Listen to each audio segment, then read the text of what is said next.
बिस्मिल्लाहिर्रहमानिर्रहीम। Lesson number 39, organizational development. इससे पहले हमने organizational structure, culture, organizational politics ये सब कुछ पढ़ा था, और अब हम ऑर्गेनाइजेशन को डेवलपमेंट करने के बेस स्टडी करने लगे हैं। ऑर्गेनाइजेशनल डेवलपमेंट, सबसे पहले इसकी definition: it is a term used to encompass a collection of plan change interventions. कि आप एक प्रॉपर फ्रेमवर्क बनाते हैं, आप एक प्लान बनाते हैं अपनी ऑर्गेनाइजेशन के लिए, और वो किस पर बेस कर रहा होता है? ह्यूमनिस्टिक डेमोक्रेटिक वैल्यूज पर। और उसका मेन पर्पस क्या होता है? ऑर्गेनाइजेशनल गोल्स को अचीव करना। अब एक प्री प्लान फ्रेमवर्क बनाते हैं which is for the sake to improve organizational effectiveness and employee wellbeing. के ऑर्गेनाइजेशन की इफेक्टिवनेस, ऑर्गेनाइजेशन की परफॉर्मेंस इम्प्रूव हो सके उस प्लान से, और जो एम्प्लॉयज हैं वो भी सेटिस्फाइड हों। This is the organizational development, कि आपने ऑर्गेनाइजेशन को डेवलप कैसे करना है। The underlying values in most organizational development efforts. अब जो बेसिक्स हैं, या फिर हम जब भी ऑर्गेनाइजेशन डेवलपमेंट का सोचते हैं या प्लान बनाना है, तो उसमें हमने किन किन चीजों को खास तौर पर वैल्यू देना होता है।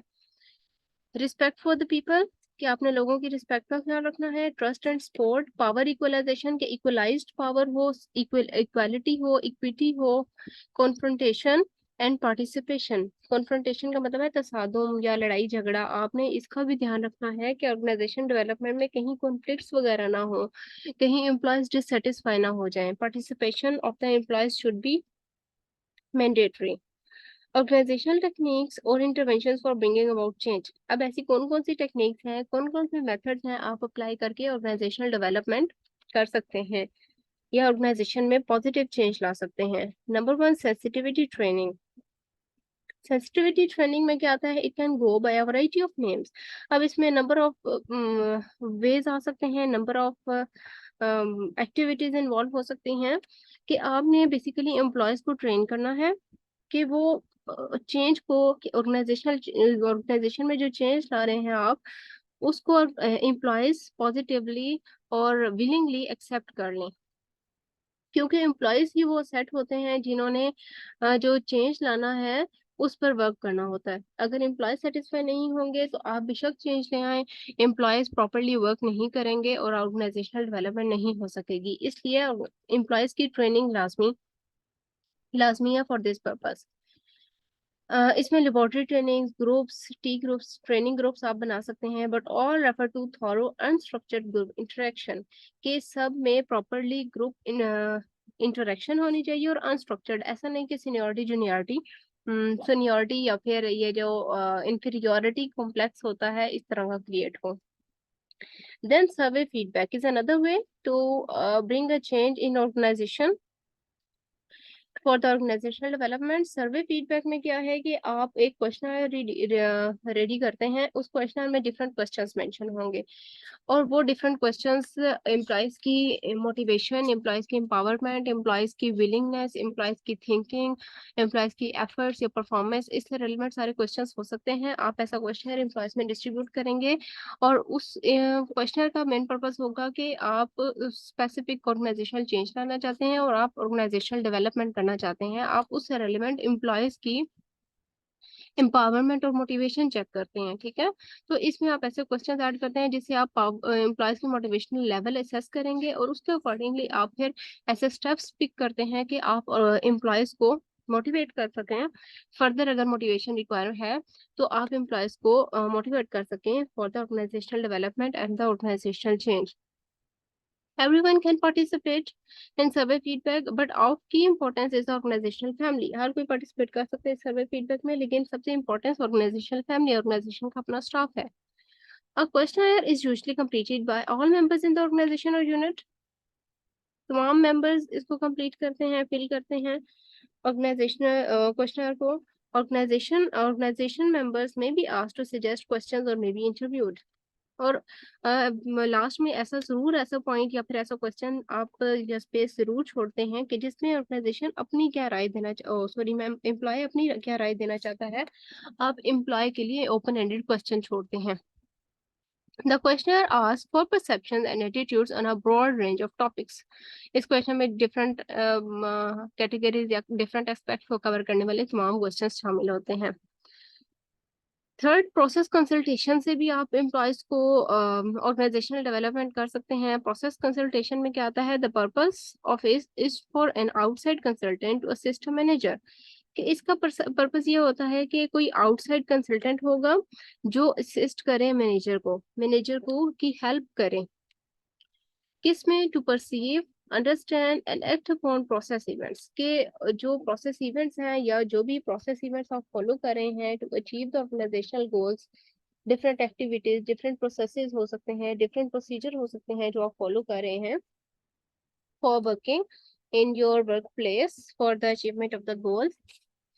तो इन सब को अचीव करने के लिए आप कोई आउटसाइड कंसल्टेंट हायर करें या फिर आउटसाइड कंसल्टेंट के साथ कांटेक्ट करें जो मैनेजर को असिस्ट करें, उसकी हेल्प करें in all these activities. That might include, और इसमें क्या क्या शामिल हो सकता है, work flow, informal relationships among unit members and formal communication channels, ये सब कुछ इन्वॉल्व हो सकता है। द कंसल्टेंट क्या काम करेगा इसमें, works with the client in jointly diagnosing what processes need improvement, कि कंसल्टेंट इसमें हेल्प आउट कर रहा होता है वर्कर्स की, मैनेजर्स की, कि कौन कौन से अदर प्रोसेसेस इन्वॉल्व किए जा सकते हैं या प्रोसीजर फॉलो किए जा सकते हैं, या फिर जो ऑलरेडी प्रेजेंट प्रोसीजर्स हैं उनमें क्या इंप्रूवमेंट लाई जा सकती है कि ऑर्गेनाइजेशनल इंप्रूवमेंट हो सके, ऑर्गेनाइजेशन की परफॉर्मेंस अच्छी बनाई जा सके। देन टीम बिल्डिंग, आप टीम बिल्डिंग का जो एलिमेंट है अगर इसको स्ट्रॉन्ग बना लेते हैं तो ये भी बहुत ज्यादा इन्वॉल्व होता है फॉर द ऑर्गेनाइजेशनल डेवलपमेंट, इसका बहुत वाइटल रोल होता है। और इसका मेन पर्पस क्या है टीम बिल्डिंग का, अब ये एक आपने नॉर्मल फ्रेज भी हमेशा सुना है, इत्तेफाक में बरकत है। तो ऑब्वियसली जब ऑर्गेनाइजेशन का जो स्टाफ है एक टीम बनकर काम करेगा, उसमें कोलैबोरेशन होगी, कोऑपरेशन होगी, सब एक दूसरे को सपोर्ट करेंगे, तो ऑटोमेटिकली जो ऑर्गेनाइजेशनल परफॉर्मेंस है वो अच्छी होगी। अच्छा, टीम बिल्डिंग का ऑब्जेक्टिव क्या है, the objective is to improve coordinative efforts, कि कोऑर्डिनेशन इंक्रीज करनी है मेंबर्स में, उनके कोऑर्डिनेटिव एफर्ट्स को इम्प्रूव करना है, which will result in increasing the team performance. Resultantly team performance अच्छी होगी, जब टीम परफॉर्मेंस अच्छी होगी तो ऑब्वियसली ऑर्गेनाइजेशनल परफॉर्मेंस अच्छी होगी, ऑर्गेनाइजेशनल गोल्स अचीव होंगे, ऑर्गेनाइजेशन की survival in the market increase होगी। Another way to bring organizational change and improve the organizational development is intergroup development. कि यहाँ पर आपने टीम बिल्ड की, अब इंटर ग्रुप डेवलपमेंट के ग्रुप आपने बिल्ड कर लिया, अब ग्रुप के अंदर के जो मेंबर्स हैं उनमें भी कोऑर्डिनेशन होना लाजमी है, कि सिर्फ टीम बना लेना इज नॉट इनफ, बल्कि टीम मेंबर्स का एक दूसरे के साथ कोऑर्डिनेट करना, कोलैबोरेट करना, एक दूसरे का सपोर्ट करना इज आल्सो वेरी इंपॉर्टेंट। अगर टीम बनी हुई है लेकिन टीम मेंबर्स में कोई सच कनेक्शन नहीं है या फिर उसमें बॉन्डिंग नहीं है तो टीम बनाने को कोई फायदा नहीं। A major area of concern in organisational development is this functional conflict that exist between groups, के between groups dysfunctional conflicts present हो सकते हैं। It seek to change the, और इसके लिए एटीट्यूड, स्टीरियोटाइप्स, परसेप्शन वगैरह चेंज करने की जरूरत होती है। सेवरल अप्रोचेज हैं to intergroup development, intergroup development की डिफरेंट वेज हैं, इनमें से कुछ और मेन पर्पस इनका है कि प्रॉब्लम सॉल्व करना। Each group meets independently to develop list of its perception of itself, के हर ग्रुप से आप इंडिपेंडेंटली मिलें और उससे उसकी राय का इजहार, राय जानिए। The groups then share their list, और फिर वो जब एक लिस्ट पर अपने सारे परसेप्शंस मेंशन कर देते हैं, फिर वो ग्रुप अपनी जो लिस्ट है उसको शेयर करता है। After which similarities and differences are discussed, जिसमें सिमिलैरिटीज ग्रुप मेंबर्स की सिमिलैरिटीज और डिफरेंसेस डिस्कस किए जाते हैं, जो डिफरेंसेस हैं वो उनको क्लियरली कम्युनिकेट कर दिया जाएगा। And groups look for the causes of the disparities, और अगर ग्रुप्स में कोई डिस्पैरिटीज, कोई ऑपोजिट चीजें एग्जिस्ट कर रही हैं उनको खत्म करने की तरफ स्टेप्स लिए जाते हैं।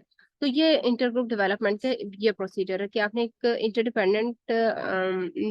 इंडिपेंडेंटली आप हर मेंबर से मिले, उससे उसकी राय का इजहार, उसको एक पेज पे या डॉक्यूमेंटेड फॉर्म में आप उससे ले सकते हैं उसकी परसेप्शंस रिगार्डिंग टीम बिल्डिंग, और फिर वो सिमिलैरिटीज, सब मेंबर की सिमिलैरिटीज डिफरेंसेस आप नोट डाउन करेंगे, चेक करेंगे, डिस्कस करेंगे, और जो डिस्पैरिटीज अगर या फिर कहीं पर लैक कर रहा है कोई ग्रुप किसी पॉइंट से, आप उसको फुलफिल करेंगे। Appreciative inquiry, what is AI, इसको शॉर्ट फॉर्म में एआई भी बोलते हैं, appreciative inquiry. Most organizational development approaches are problem centred. ज्यादातर ऑर्गेनाइजेशन डेवलपमेंट अप्रोचेज होती हैं वो प्रॉब्लम सेंटर्ड होती हैं, प्रॉब्लम सॉल्व करना is the main purpose. They identify a problem, वो प्रॉब्लम को आइडेंटिफाई करते हैं या फिर सेट ऑफ प्रॉब्लम्स को आइडेंटिफाई करती हैं कि प्रॉब्लम जब आपको पता चल गई उसके बाद वो उसका सॉल्यूशन फाइंड आउट करती हैं। This is the appreciative inquiry, कि आपको प्रॉब्लम पता चली, अब उसका सॉल्यूशन फाइंड आउट करना है। Appreciative inquiry seeks to identify the unique qualities and special strengths of an organization. अब जब आपने प्रॉब्लम को आइडेंटिफाई किया, सॉल्यूशन फाइंड आउट किया, तो इससे ऑटोमेटिकली जो ऑर्गेनाइजेशन की क्वालिटीज हैं और उसकी स्ट्रेंथ्स हैं वो हाईलाइट होंगी, वो एक्सपोज होंगी। This is the appreciative inquiry, कि आप अप्रिशिएटिव वर्क को इंक्वायर करेंगे। ठीक है, अब इसके 4 स्टेप्स हैं, 4 डीज आपने याद रखना है। इसके अप्रिशिएटिव इंक्वायरी के 4 स्टेप्स हैं। 4 डीज से आपने याद रखना है, डिस्कवरी, ड्रीमिंग, डिजाइन, डेस्टिनी। सब डी से अल्फाबेट से स्टार्ट हो रहे हैं। Discovery, dreaming, design and destiny. Discovery, discovery में सबसे पहले तो आपने प्रॉब्लम सॉर्ट आउट करनी है, प्रॉब्लम फाइंड आउट करनी है कि प्रॉब्लम एक्चुअली है क्या। Dreaming, the information from the discovery phase. अब डिस्कवरी फेज से आपको जो इंफॉर्मेशन मिली आपने डिस्कवर कर लिया, ठीक है। डिस्कवरी फेज से जो इंफॉर्मेशन मिली आपने उससे, it is use to speculate on possible futures of the organization. आपने उससे ऑर्गेनाइजेशन का फ्यूचर सेट करना है कि ऑर्गेनाइजेशन का फ्यूचर एस्पेक्ट्स क्या होने चाहिए। For instance people are asked to envision the organization, और समटाइम्स पीपल से ये पूछा जाता है स्टाफ से कि आप बताएं आप अगले 5 सालों में इस ऑर्गेनाइजेशन को क्या देखते हैं, किस पॉइंट पर देखते हैं, किस मुकाम पर देखते हैं। तो this is the dreaming stage. Dreaming के बाद अब आप एक डिजाइन बिल्टअप करेंगे, ठीक है, based on the dreaming articulation. Dreaming articulation की बेसिस पर आप पार्टिसिपेंट्स का मेन फोकस होता है कि एक कॉमन विजन फाइंड आउट करें और ऑर्गेनाइजेशन को, जो ऑर्गेनाइजेशन की क्वालिटीज हैं उनको बिल्ट ऑन करने के लिए एक स्ट्रक्चर डिजाइन किया जाए।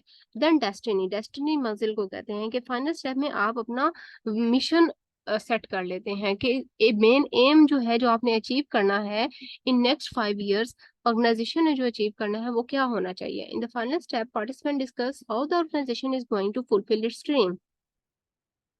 और आप वो पास भी सेट कर लेते हैं कि कौन कौन से स्टेप्स फॉलो करके ऑर्गेनाइजेशन अपने ड्रीम को अचीव कर सकती है। This typically includes writing of action plans, और डेस्टिनी में एक्शन प्लान्स आप लिखते हैं, और डेवलपमेंट ऑफ इम्प्लीमेंटेशन स्ट्रेटजीज के एक्शन प्लान आपने क्या फॉलो करने हैं, और इम्प्लीमेंटेशन और उनको अप्लाई करने के लिए क्या क्या स्ट्रेटजीज आप अप्लाई करेंगे, यूज करेंगे। Contemporary change issues for today's managers. आजकल के मैनेजर्स के लिए कौन कौन से ऐसे इश्यूज हैं जो रेज हो रहे होते हैं for the innovation of the organization. अब क्या क्या चेंजेस हो सकती हैं। स्टिमुलेटिंग इनोवेशन, इनोवेशन का मतलब है कोई नई चीज लेकर आना, क्यों कोई न्यू सजेस्ट करना, कोई न्यू इन्वेंशन करना, नोवेल आइडियाज जनरेट करना, दिस इज इनोवेशन। ये कोई नई चीज जो पहले ना हुई हो। How can organization become more innovative, organization ज्यादा इनोवेटिव कैसे बन सकती है। कोई इसका स्पेसिफिक फार्मूला नहीं है कि आप कैसे ऑर्गेनाइजेशन को इनोवेटिव बना सकते हैं। एनी हाउ आप स्ट्रक्चरल, कल्चरल और ह्यूमन रिसोर्स कैटेगरीज में डिवीजन करके आप इन एस्पेक्ट से ऑर्गेनाइजेशन को देख सकते हैं कि इसमें हम क्या नया ला सकते हैं। ठीक है, structural, cultural and human resource categories. Then change refers to making things different. Change का मतलब है कि थिंग्स को डिफरेंट बनाना, मुख्तलिफ बनाना। Innovation is a more specialised kind of change. अब इनोवेशन एक स्पेशलाइज्ड काइंड ऑफ चेंज है, नोवेल आइडियाज जिसमें जनरेट किए जाते हैं। Innovation is a new idea apply to initiating और इम्प्रूविंग अ प्रोडक्ट, प्रोसेस और सर्विस। किसी भी प्रोडक्ट को या प्रोसेस को, प्रोसीजर को, या आप अपनी सर्विस को इम्प्रूव करने के लिए कोई न्यू आइडिया, कोई नई टेक्निक अप्लाई कर रहे हैं, that is innovation in the organization. Then sources of innovation, innovation के क्या क्या सोर्सेज हो सकते हैं, कौन कौन से जराए हैं जिनसे आप इनोवेशन क्रिएट कर सकते हैं। ऑर्गेनिक स्ट्रक्चर, ऑर्गेनिक स्ट्रक्चर आपने ऑर्गेनाइजेशन का पहले 2 स्ट्रक्चर पढ़े थे, mechanistic structure, organic structure. Mechanistic structure में प्रॉपर सुपरविजन होती है ऑर्गेनिक स्ट्रक्चर में, और मैकेनिस्टिक में चेन ऑफ कमांड प्रेजेंट होती है। ऑर्गेनिक में कोई चेन ऑफ कमांड नहीं होती, ना ही कोई प्रॉपर सुपरविजन अलॉट की होती है, बल्कि ऑर्गेनिक स्ट्रक्चर में सब एम्प्लॉयज एक दूसरे के साथ इक्वली कोलैबोरेट कर रहे होते हैं, एक दूसरे के साथ इंफॉर्मेशन शेयर करते हैं। तो जब ऑर्गेनिक स्ट्रक्चर होता है एक ओपन डिस्कशन इन्वायरमेंट होता है, आप आसानी से आप के अंदर ये एबिलिटी होती है, आप ज़्यादा डिस्कशन करते हैं, न्यू आइडियाज़ आप आसानी से जनरेट कर सकते हैं। तो फर्स्ट ऑर्गेनिक स्ट्रक्चर अगर होगा तो आप इनोवेशन को बेसिकली प्रमोट कर रहे होंगे, बिकॉज़ ऑर्गेनिक स्ट्रक्चर की वजह से फ्लेक्सिबिलिटी, एडेप्टेशन और क्रॉस फर्टिलाइज़ेशन प्रोड्यूस करती है। Second is the long tenure in management is associated with innovation. कि मैनेजमेंट में अगर एक लॉन्ग टेन्योर है, यानी कि एक मैनेजर है वो लॉन्ग टाइम के लिए है उस मैनेजमेंट की सीट पर या मैनेजर की सीट पर, तो उसे ऑर्गेनाइजेशन के ups and downs, pros cons, organization की जितनी भी सेटअप है, डिपार्टमेंट्स है, उसकी तमाम नो हाउ होती है। तो वो फिर एक अच्छे स्ट्रॉन्ग और इफेक्टिव डिसीजन ले सकता है। लेकिन अगर सपोज अगर 3 मंथ्स के लिए एक मैनेजर आया, वो सीट पर बैठा, उसने थोड़ा सा भी उसको अंडरस्टैंड होना, चीजें चीजें शुरू होंगी, तो उसकी कहीं पोस्टिंग आ गई सपोज, तो उसकी जगह कोई न्यू मैनेजर आ गया। अब एक लॉन्ग टेन्योर नहीं है, लेकिन अगर वो लॉन्ग टाइम के लिए होगा तो वो ज्यादा अंडरस्टैंड कर सकता है ऑर्गेनाइजेशन के तमाम एस्पेक्ट्स को। Then innovation is nurtured where there are slack resources। और इनोवेशन जो है नर्चर्ड कब की जा सकती है? नर्चर्ड का मतलब है इनोवेशन को ग्रो अप किया जा सकता है, इंक्रीज की जा सकती है, इसकी मल्टीप्लिकेशन की जा सकती है। कैसे? Where there are slack resources, कि अगर रिसोर्सेज ज्यादा होंगे, जराए ज्यादा होंगे, चीजें सारी टेक्नोलॉजी अवेलेबल होगी, आपके पास रिसोर्सेज अगर ज्यादा है, नर्चर्ड आप कर सकते हैं इनोवेशन को। इंटर यूनिट कम्युनिकेशन, यूनिट के अंदर जो एम्प्लॉयज हैं, पार्टिसिपेंट्स हैं, आप उनके दरम्यान में कम्युनिकेशन ज्यादा से ज्यादा होगी, तो वो उनके जो भी प्रॉब्लम एनकाउंटर होंगे वो एक दूसरे के साथ शेयर करेंगे, जिसकी वजह से प्रॉब्लम सॉल्विंग स्ट्रेटेजीज अप्लाई की जा सकती हैं। नंबर ऑफ माइंड्स प्रॉब्लम को सॉल्व करने के लिए सॉल्यूशन ढूंढ रहे होते हैं, जिसकी वजह से भी नोवेल आइडियाज जनरेट होते हैं। Innovative organization tend to have similar cultures. और जो इनोवेटिव ऑर्गेनाइजेशंस हैं उनके बारे में कहा जा रहा है कि वो almost similar culture actually create कर रहे होते हैं, बिकॉज दे इनकरेज एक्सपेरिमेंटेशन। वो एक्सपेरिमेंट्स को, रिसर्च वर्क को प्रमोट कर रहे होते हैं। They reward both successes and failure. वो सक्सेसेस को भी और फेलियर्स को भी, दोनों को रिवॉर्ड कर रहे होते हैं। फेलियर्स को इसलिए कि उन्होंने जो भी एफर्ट की, एटलीस्ट कुछ तो एफर्ट की, तो इसलिए वो उसको इनकरेज करने के लिए कि नेक्स्ट टाइम वो मोर एफर्ट करें, तो उनको भी रिवॉर्ड किया जाता है। They celebrate mistakes. वो मिस्टेक्स को सेलिब्रेट करते हैं। इनोवेटिव ऑर्गेनाइजेशन की बात कर रही है। Managers in innovative organization recognize that failures are a natural by product of venturing into the unknown. के जो फेलियर्स होते हैं एक नेचुरल बाय प्रोडक्ट है, और मिस्टेक्स इंसान से ही होती हैं, और मिस्टेक से ही इंसान सीखता है।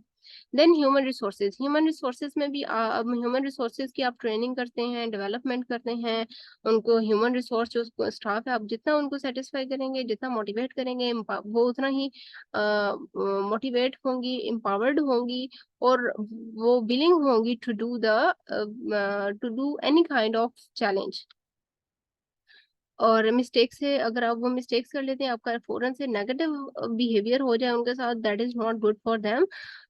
एनी हाउ, आप उनको मिस्टेक से ही आप उनको पिक करके, आप मिस्टेक से ही उनको अंडरस्टैंड करवा सकते हैं कि नेक्स्ट टाइम इस मिस्टेक से कैसे बचा जा सकता है। आप उनकी हेल्प करें, रादर देन कि आप उनको उसी पॉइंट पर डांट डपट कर चुप करवा दें।